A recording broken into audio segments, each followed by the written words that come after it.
ጤና ይስጥልን የተከበራችሁ ውድ የፍንፍኔ መልቲሚዲያ አድማጭ ተመልካቾች፣ የከበረ ሰላምታችን ባላችሁበት ይደርሳችሁ።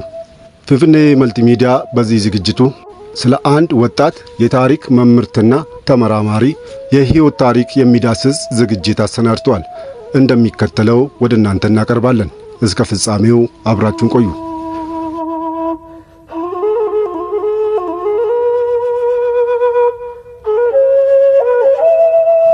ወጣት የታሪክ መምህርትና ተመራማሪ መድኃኒት ተሬሳ ማን ነበረች? ይቺ ወጣት ፍልቅልቅ የታሪክ መምህርትና ተመራማሪ መድኃኒት ተሬሳ ትባላለች። በለምለሚቷ ኦሮሚያ በባሌ ዞን አጋርፋ ከተማ ተወልዳ ያደገች ሲሆን መድኃኒት በቤተሰቦቿና በአጋርፋ ከተማ ማህበረሰብ ዘንድ ምስጉን፣ በጸባይዋ በሰው አክባሪነቷና ለታናናሾቿም አርአያነት ያላት፣ በትምህርቷ በጣም ጎበዝ ተግባቢ ወጣት ነበረች። መድኃኒት ተሬሳ የ12ኛ ክፍል ትምህርቷን አጠናቃ ጥሩ ውጤት ማምጥታ በ2007 ዓ.ም ዩኒቨርሲቲ ገባች። ከ2007 እስከ 2009 ዓ.ም በመደወላቡ ዩኒቨርሲቲ በታሪክ ትምህርት ክፍል ተመድባ የታሪክ ትምህርት ያጠናች ሲሆን በዩኒቨርሲቲ ቆይታዋም በ2009 የትምህርት ዘመን ከፍተኛ ውጤት በማስመዝገብ የማዕረግ ተማሪ ሆና የሜዳሊያ ሽልማት የተበረከተላት ተመራቂ ተማሪ ነበረች። መድኃኒት ተሬሳ በታሪክ ትምህርት ክፍል ባስመዘገበችው ከፍተኛ ውጤትና የማዕረግ ሜዳሊያ ተሸላሚ ተማሪ በመሆኗ የመደወላቡ ዩኒቨርሲቲ ከተመራቂ ተማሪዎች መካከል ለዩኒቨርሲቲው መምህርነት እጩ አድርጎ በመምረጥ የዩኒቨርሲቲውን የታሪክ ትምህርት ክፍል እንድትቀላቀል አድርጓታል። ብርቱና ታታሪዋ ወጣት መምህርት መድኃኒት ተሬሳ በመደወላቡ ዩኒቨርሲቲ ለ2 ዓመታት ማለትም እስከ 2011 ዓመተ ምህረት በመምህርነት ካገለገለች በኋላ በ2012 ዓመተ ምህረት የሁለተኛ ዲግሪ ትምህርቷን ለመከታተል ወደ ሐረማያ ዩኒቨርሲቲ ያቀናች። እስከ 2014 ዓመተ ምህረትም በዚሁ ዩኒቨርሲቲ ትምህርቷን የተከታተለች ሲሆን ባስመዘገበችው ከፍተኛ ውጤት ልክ እንደ መጀመሪያው ዲግሪ ሁላ በድጋሚ በከፍተኛ ማዕረግ ለመመረቅ ችላለች።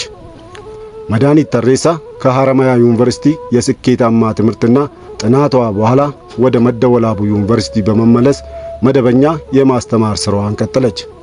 በመምህርነት ሙያዋም በጣም ጎበዝ፣ ታታሪ፣ ሙያዋን አክባሪ፣ በተማሪዎቿ ዘንድ ተወዳጅ አስተማሪ እንደነበረች ተማሪዎቿና በአንድ የትምህርት ክፍል አብሯት የሚያስተምሩ መምህራን ይገልጻሉ።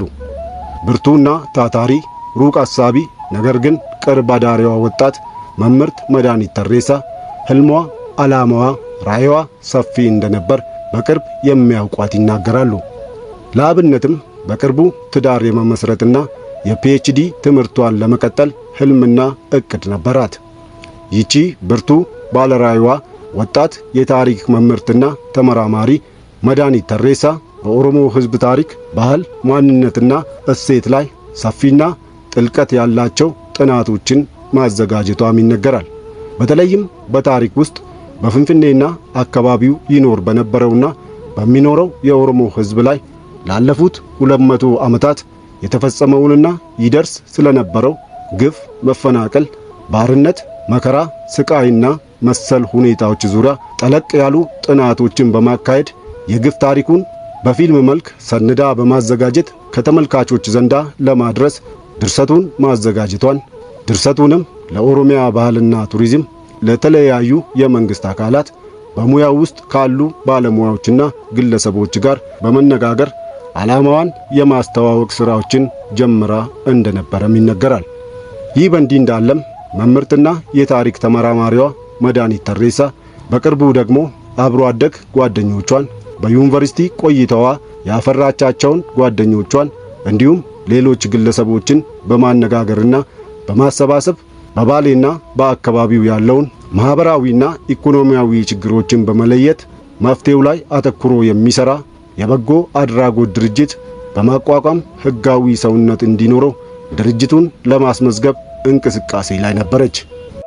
ነገር ግን ግንቦት 12 ቀን 2015 ዓ.ም የመደወላቡ ዩኒቨርሲቲ 45 መምህራንንና ሰራተኞችን አሳፍሮ ለሥራ ጉዳይ ወደ ሻሸመኔ ሲጓዝ የነበረው ተሽከርካሪ መንገድ በመሳት ገደል ውስጥ በመግባቱ በደረሰ ዘግናኝ የትራፊክ አደጋ በሞት ካጣናቸው ከ18 በላይ የሚሆኑ የዩኒቨርሲቲው መምህራንና ሰራተኞች መካከል ታታሪና ባለራዕይዋ ወጣት መድኃኒት ተሬሳ አንዷ ነበረች። በዚህ የወጣትነት ዕድሜዋ ገና ለሀገር ለወገን ብዙ ነገር ትሰራለች ተብሎ በሚጠበቅበትና ወገኗን መጥቀም በምትችልበት ሰዓት በዚህ ዘግናኝ አደጋ በስጋ ሞት አጥተናታል። ወጣት መምህርትና የታሪክ ተመራማሪዋ መድኃኒት ተሬሳ በሞት ብትለየንም ህልሟ ራዕይዋ አልሞተምና ያለመችውን ያቀደችውን ዘመን ተሻጋሪ የተቀደሰ ሥራ በተለይም በፍንፍኔ ኦሮሞዎች ላይ ይደርስ የነበረውን ግፍ፣ መፈናቀል፣ ሞትና ሰቆቃ በፊልም መልክ የደረሰችውን ድርሰት ሁላችንም በምንችለው አቅም ተባብረን ፊልሙ ተሰርቶ ለትውልድ እንዲደርስ በማድረግና ትውልድ እንዲማርበት እናድርግ ይላል ፍንፍኔ መልቲሚዲያ። ፊልሙም በመምህርት መድኃኒት ተሬሳና በዚህ አደጋ ሕይወታቸውን ላጡት ሌሎች ወገኖቻችን ስም ተዘክሮ እንዲተላለፍ ሁላችንም ኃላፊነቱን ወስደን ራዕይዋን እውን እናድርግ። የታሪክና የመረጃ ምንጭ የሆነው ፍንፍኔ መልቲሚዲያ ለአባት፣ ለእናት፣ ለእህት፣ ወንድም፣ ቤተሰብ፣ ለወዳጅ ዘመድ ፈጣሪ ብርታቱንና መጽናናትን ይስጥልን ይላል። ፈጣሪ ነፍስሽን በአጸደ ገነት ያሳርፍልን። ነፍስ ይማር፣ በሰላም ረፊ። ይህንን መረጃ በፌስቡክ ስሙ ነጋሽ ቅማንት ከቅርብ ቤተሰቦቿና ጓደኞቿ ያገኘሁት ነው ብሎ ያደረሰንን እንዲህ አጠናክረን ወደ እናንተ አደረስን።